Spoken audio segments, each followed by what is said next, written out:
Hey everybody, good morning. Welcome to the Morning Devo with Bo. Hope you're ready to get in the Word today. I take it that you are because you're here, you're ready to go. And Exodus chapter 3 is gonna be our text today. Exodus chapter 3. I want to say good morning to everybody in the comment corner. Marsha, Bob, Laura. Super stoked. Hope you guys are doing well. And we are praying for one another. Love it. And Tamara's in the house as well. So, man, what a blessing. And it's Friday. So we got the weekend coming up. I don't know if anybody's got any big plans for the weekend, but nice and cool mornings here in the desert. And kind of really beautiful days. Nice clear skies, super pretty outside. So hopefully you guys enjoy today and tomorrow and the next day, and let's be continuing to lift up one another, because that's what we do. That's what we Christians do, don't we? So let's get into Exodus chapter 3. One day Moses was tending the flock of his father-in-law, Jethro. So Moses is a shepherd. Can you think of other shepherds in the Bible? Some might come to your mind and you go, oh yeah, I know a shepherd. And who's the best shepherd in the Bible? Who's the greatest shepherd in the Bible? Can you think of that? Jesus might be a good answer, huh? And Jesus said he is the good shepherd, and he's the one who really takes care of the sheep. And that's the beautiful thing about Jesus this morning is, hey, we have a great shepherd watching out for us, and whatever's going on in our life, just as the people of Israel here are crying out to God for deliverance from the heavy hand of the Egyptian government, so God is the good shepherd. And so we see that Moses was a shepherd. He went from being a prince of Egypt, the Pharaoh, considered like a son of Pharaoh, all the way to Midian, to where now he is tending the flock. He is tending the sheep. And I take it this morning God wants us to work on our humility a little bit, and he's reminding us to get ourselves off of that high place and go and tend the sheep and go and minister to people and just be that wonderful shepherd of the flock that we are a part of, and serve in a humble way, like a shepherd. Not like that prince, right? He's got it all together. He's got everything. He's fine dining all the time and doesn't have to worry about anything. But you're out there now in the fields with the dirty animals, and you're getting yourself dirty. It kind of reminds me of what kind of minister I want to be. What kind of minister are you? If you're a minister out there listening to this, what kind of pastor are you? Are you the pastor that's living like way above the flock? Like, where's your house? What kind of house do you live in? What kind of car do you drive? What kind of this? What kind of that? Is it like way above where your flock is at? Where are you at? That kind of idea, right? Moses is learning how to walk humbly and to walk, we're going to see, with his people, the Hebrews that are enslaved. And he's going to be right on their level, man. He's going to be right with them. And Moses loved him, and that love compels him to move in these directions. And so kind of a first admonishment to us for myself as a minister. And I just got to tell you, my house has popcorn ceilings, so that's how old this house is. But it's a house, and that's cool. Popcorn ceilings. Remember those things? Do you guys remember popcorn ceilings? Those cool, interesting ceiling kind of white. I don't know what it is, but it's still up there. Super funny. But yeah, let's be shepherds. Let's walk humbly. Good morning, Mom. So glad you're here in the house. That's my mom, Willette Shackford, and you could always give a shout out to her. And Paul is in the house too. Casey's in the house, so super stoked. So yeah, in a sense, you can look at yourself too as everybody being a shepherd. You could look at yourself as being a shepherd too of your family, of your flock, kind of idea. And you get yourself dirty, and a lot of moms are like that for sure. They're knee deep in it, right there with the sheep, and that's awesome. It says the angel of the Lord, which we've seen the angel of the Lord before now in the Bible, and it is just another way of saying a lot of the times the Lord, the angel, the messenger of the Lord, because we see here it's used interchangeably with the Lord. So it's interesting. You get this idea of just this special appearance, if you will, when the angel of the Lord is used in the Old Testament. And so sometimes we got to look at what the context is and see, who is this angel of the Lord? But most of the time we see that it is a reference to the actual Lord, to Yahweh, but just like an appearance of Yahweh. The invisible God is making an appearance. And here it comes. The angel of the Lord, a special messenger, if you will, appears to him in a blazing fire from the middle of a bush. And this is kind of something that we are seeing right now, we're going to see it continue, and that is a manifestation of God in the form of fire. Yeah, and there's a passage in the New Testament that says our God is a consuming fire. And that is something just to think through.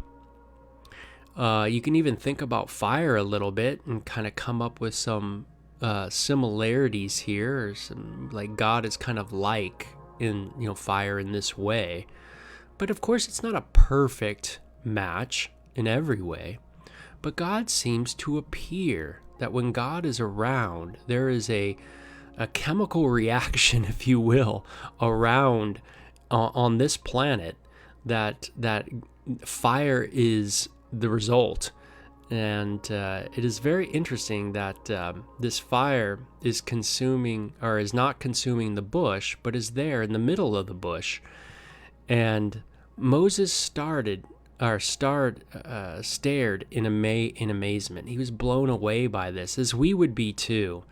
I don't know if anybody has ever seen something that they can't quite explain. I've had a few things that I've seen that I can't quite explain, and I'm sure most people have. And Moses here just can't quite explain exactly what he's seeing, but he sees a bush that appears to be on fire, but it's not being consumed. And it didn't get burned up. And this is amazing, Moses said to himself. Why isn't the bush burning up? I must go see. So this manifestation is something that is attractive to Moses. And I gotta believe that any good manifestation of God is a very attractive thing to those who want God and who want to grow in God. It's something that we look at and we go, man, that's something, man, that's neat, that's cool. Or, Jesus, I guess what I'm getting at is that when we learn more about Jesus, we become to admire Jesus. And there's something super attractive about Jesus. We see something so different, and someone who acts with such courage, and so opposite of the way we are, that it's hard for us not to be very attractive to him. What makes God in human flesh and just God, period, so awesome and attractive is he's so unique. And I would think God would be unique and special. The Bible calls God holy. That's his number one attribute, if you will. God is holy. That makes him already quite unique. And Moses is attracted, to this. What am I attracted to today? What draws me in? It's a neat question. Is Jesus drawing me and drawing you in? Are you learning and becoming more attracted to Jesus? So when the Lord saw Moses coming to take a closer look, God called to him from the middle of the bush, "Moses, Moses." I like what Bob says, by the way, about the fire. He says a refining fire. That's right, refiner's fire. What's that in? 2 Peter, maybe? 1 Peter? One of the Peter books talks about our faith being as fire, refined by fire. That's right. God is a refiner. Meaning when you draw close to God, just as you draw close to fire, what does fire do? It refines things, right? It cleanses, purifies, burns up the chaff, and what's left is, we want left is the good stuff, right? So Moses, "Here I am," Moses replied. "Do not come any closer," the Lord warned. "Take off your sandals, for you are standing on holy ground." Now, I wonder how far Moses is away from this appearance of God, this physical manifestation. How close was it? Whoa, do not come any closer, right? The Lord warned, take off your sandals. There's something also to be said this morning about reverencing God, that God is someone to be reverenced. And sometimes we have this idea that, we just want to, we talk about God so intimately and so lovingly, and nothing's wrong with that. That's cool. There's definitely a side of that. But sometimes we fail to balance that out with the idea of reverencing God, that God is not to be trifled with, that our God is a consuming fire, and that God, in his glorious manifestations, it seems like every time he does manifest himself, just a little bit of his glory creates a spark, if you will. It creates a fire. It creates some kind of interesting reaction in this world. And we have to kind of stand in awe of that, and just be like, wow, God is not someone to just take lightly. The New Testament says it this way. It says it kind of like this. This is the Bo Ebonics version, but it's like, God is not mocked. You can't. God is not mocked. Whatever a man sows, that he will also reap. I kind of like that passage because it's one of those ones that balances you out, where you start going, hey, God, oh yeah, you can draw close to God. And yeah, I hang out with God all the time. And yeah, God, and I hear from God, God won't be mocked either. And, whatever a person sows, that person will reap it too. And there's just a balance there. I want you to see that there's a balance, it's like, yeah, I love my wife. And yeah, my wife and I have 2 children. We're certainly been as intimate could be as human beings. But there's got to be a reverence there for the person. I got to respect the person and treat our relationship reverently, special, in a sense, in a serious way. And that's important too. It can't be just a trivial type of relationship, because it's not. And it's because she's not just a trivial person. She has a important position. Well, God's got an important position in our life. He's the Lord, and he's the creator. And so it's amazing that God says, draw close to me, draw near me. That's amazing that in the New Testament we can draw near by the blood of Jesus Christ to God. that we have now forgiveness of sins, that we can approach God without being kind of stuck in this mud of sin, but we get this forgivenness. Is that forgivenness? Yeah, I don't know if that's a word. we are forgiven in Christ. And we can draw close. And the New Testament tells us to draw close. And it says we can come boldly to the throne. That's what Jesus has done. He's created the way. But just because we have that way to come close to God doesn't mean that we don't reverence God. And we see that here, this balance here with Moses. He's there, and God says, yo, you keep a distance, man. Why? Because you'll die, right? Coming into the presence of God's glory, a fire happens. A sun is made. The sun's got a lot of energy, right? You can't look at the sun. You can't be around the sun. You're going to burn up. Well, wherever God goes, there's in this created world, there is a spark. There is an energy. There is something going on with the physics around God in his manifestation of glory that really can hurt you. And we're going to see this over and over moving forward in the Bible and its narrative. So from here on out, when God is manifesting himself, we're going to see that it is dangerous.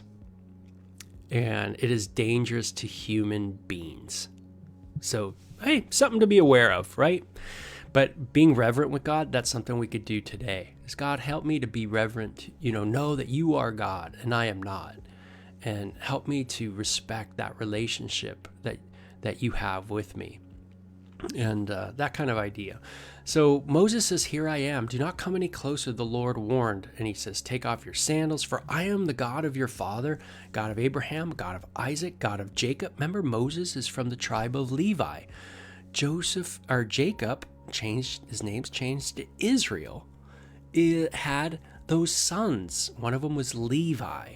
And Moses comes from that crew. So there's this reiteration that, hey, I'm with you, man. I am God. And when Moses heard this, he covered his face because he was afraid to look at God. And then the Lord told him, I have certainly seen the oppression of my people in Egypt. So now God tells him, hey, I know what's going on. I'm the God that sees.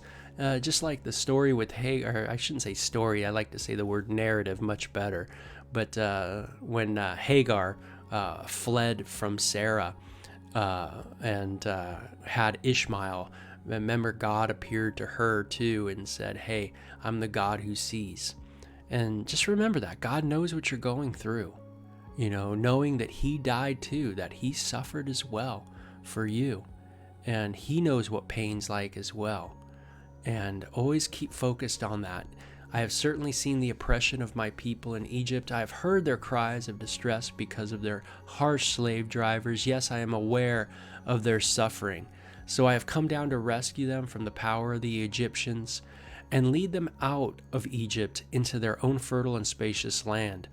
It is a land flowing with milk and honey. First mention of that, flowing with milk and honey, I think. And so here we're going to see the land being described this way as a land flowing with milk and honey, a very fertile and spacious land, and a place for them to be. It says a place where the Canaanites, Hittites, Amorites, Pezerites, Hivites, and Jebusites now live. So it mentions 6. Canaanites are kind of like a catch-all, if you will, and then it has these 5 other tribes there. And it says, look, the cry of the people of Israel has reached me. And I have seen how harshly the Egyptians abuse them. And this is God kind of raising his voice. Look, I know what's going on. Look, I know what's happening. And I kind of like that, where it's like, hey, God's getting our attention. I see what's happening. I know the atrocities that's going on. I see the abuse that's taken place. I remember the covenant that I have with you. And God's entered a covenant with you too. And that is a covenant that has been initiated on the cross of Calvary. Jesus, when he died and he bled, he initiated that new covenant written in his body that was crushed and his blood that poured out of him. And that is the cup and the bread that we partake of the new covenant. And Jesus knows our plight. He knows our path. He sees how fragile we are, and we are just so fragile. And he says, I have seen, and so now I'm sending you to go to Pharaoh, and you must lead the people out of Egypt. So now he gets the call from God. What are you called to do this morning? What has God called you to do? So now Moses gets the call, and I must say, we're going to see a little bit of a reluctancy on Moses's part. But, hey, that's a good thing. It's a good sign when you know you're called by God and you have a reluctancy a little bit, because, it's a big deal. It's a big thing. And he says, you must lead these people out of Egypt. Now, Moses is a shepherd at this point in his life, right? I got to go back to Egypt? Wait, I fled Egypt. I murdered an Egyptian. And Pharaoh's got it out for me. And I used to be part of the family. I used to be part of the privilege, but I certainly ain't no longer. And probably the last thing that Moses wanted to do was literally to go back and have to face his own, in a sense, kind of a adopted father, and have to just see the family to which he was once a part of. But Moses protested to God, who am I to appear before Pharaoh? Who am I to lead the people of Israel out of Egypt? And isn't that what we say? Who are we? Who are we that we should be saved, that we should be part of the church of Jesus Christ? Who are we, right? Kind of our reluctancy too. Who am I that Christ would save me, that he would touch me, knowing all that I've done and all I continue to do, all my idiosyncrasies, all of my failures, all my flaws, and yet God would use me, Yeah, very, very thankful. But Moses protested, if I go to the people of Israel and tell them, the God of your ancestors has sent me to you, they will ask me, what is his name? Then what should I tell them? So he says, hey, if I just go back and say, hey, your God told me to come over here, they're going to say, hey, well, who? What are you talking about? Who? Which God? Like, what God are you talking about? Like, what's the name of God? And notice, this is interesting. Then God replied to Moses, I am who I am. Say this to the people of Israel, I am has sent me to you. God also said to Moses, say this to the people of Israel, Yahweh, the God of your ancestors, the God of Abraham, the God of Isaac, the God of Jacob has sent me to you. Now this would have woken up the people. They would have said, oh, Yahweh? Oh my gosh, yeah, I've heard that before. Yeah, the Yahweh, the God of Abraham, Isaac, and Jacob, absolutely. This idea of I am who I am is not so much like a title, but a description. God is the ever-present one, the ever-eternal one. I am who I am. It's kind of a descriptive word or phrase to describe Yahweh. And Jesus catches on this phrase in his teachings. And Jesus was definitely not so dug, because Jesus would claim to be the I am.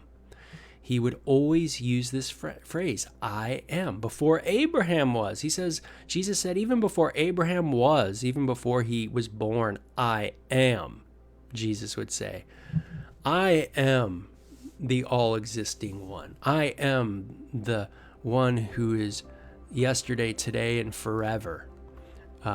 If you want to use that kind of idea, yesterday, today, and forever, kind of, I'm there, back there, I'm here, I'm there. I'm all-encompassing, Tina, good to have you. Glad you overslept and got a little rest. That's awesome. So God replies to Moses and says, this is what you need to do. Go tell the people this. This is my eternal name, my name to remember for all generations. I am who I am. Now go and call together all the elders of Israel. Tell them, Yahweh, the God of your ancestors, the God of Abraham, Isaac, and Jacob, has appeared to me. He told me, I have been watching closely, and I see the Egyptians, how they're treating you. I have promised to rescue you from your oppression in Egypt. God has promised to rescue us from our oppression as well. And I will lead you to a land flowing with milk and honey, a land where and it says the tribes again that are in the land. Now remember, Israel is not in the land. Israel is in the land of Egypt. They were in a fertile area of Goshen, but then they prospered and they kept growing, being fruitful and multiplying, fulfilling that Genesis promise. And then the Pharaoh, who really had favor with Joseph, passed away. And the other Pharaoh saw the Israelites growing and became somewhat jealous and somewhat fearful that they would at some point turn on the Egyptians. And as a growing group of people in Egypt, they felt like they must be stomped. And so what they did is they put them into slavery for years and years and years and years. And so this has happened. And it's become an incredible burden on the people of Israel. So God promises that they are going to get back to the land and says, but I know that the king of Egypt will not let you go unless a mighty hand forces him. So God says there's going to have to need some action with the Pharaoh, because this Pharaoh, he's got a strong hand, meaning he's powerful, right? That idea of mighty hand, the idea of the powerful government, and says, so I will raise my hand and strike the Egyptians, performing all kinds of miracles among them. Then at last he will let you go. God sometimes does some amazing miracles in our life, and you might be able to reflect on your own life and see how God's hand, his mighty hand, has been in your life to strike down the mighty hand of forces against you. And sometimes when we see the work of God in our life, we get kind of blown away because we see his strong hand in our life, that when we were powerless, when we were enslaved, that God's mighty hand came into our life and went to work. And boy, do we need God's mighty hand all the time, to be for us, on our side. And that's what he's saying to Moses, is that Moses or Pharaoh might have a mighty hand, and there might be people that have mighty hands in this world. They have strong governments. They have powerful groups. But you know what? No one's is as strong as the Lord's. And God says, I will cause the Egyptians to look favorably on you. They will give you gifts when you go, so you will not leave empty-handed. God will cause his people to be blessed. God will do it. It'll be a work of God, a deliverance of the Lord. God will do this work. It's something we're powerless to do. We're powerless to do this work. We find ourselves so inept, so impotent to be able to get to be saved, right? But God does the work for us. His mighty hand will do that work. Now it's interesting, but God's mighty hand and what's called his strong arm is another picture of Jesus. So Jesus is also called the strong arm of the Lord. You can read Isaiah 53 and kind of go over that. Who has believed our report? To whom has the arm of the Lord been revealed? Isaiah 53 says, the strong arm of God. Well, who's the strong arm of God? It's Jesus. Isn't that amazing? And what does Jesus come to do? Is to deliver. Just like Moses has come to deliver and is called to deliver the people out of bondage to Pharaoh, so Jesus has come to deliver us from the bondage of Satan. Yeah, Satan, right? You might have heard him before. Satan, right? And yeah, out of that bondage. And the word tells us in the book of 1 John that the whole world is swayed by the wicked one, right? And moved by him. And wow, how powerful is that? Man, you go, man, the strong arm of Satan. That sounds pretty hardcore. Well, there's a stronger arm. There's a stronger hand, and that is the Lord. So every Israelite woman will ask for articles of gold and silver, fine clothing from her Egyptian neighbors, from the foreign women in the houses, and you will dress your sons and daughters with these, stripping the Egyptians of their wealth. So God promises that, guess what? All the wealth that the world is building up, everything that they have, you will receive even greater than that. But in Egypt, they're going to give you their stuff. That's how the tide's going to change. That's how, things are going to be different. See, a lot of times people today talk about the oppressed and the oppressor. Oppressed groups versus the oppressor groups. That's very popular in today's social education culture.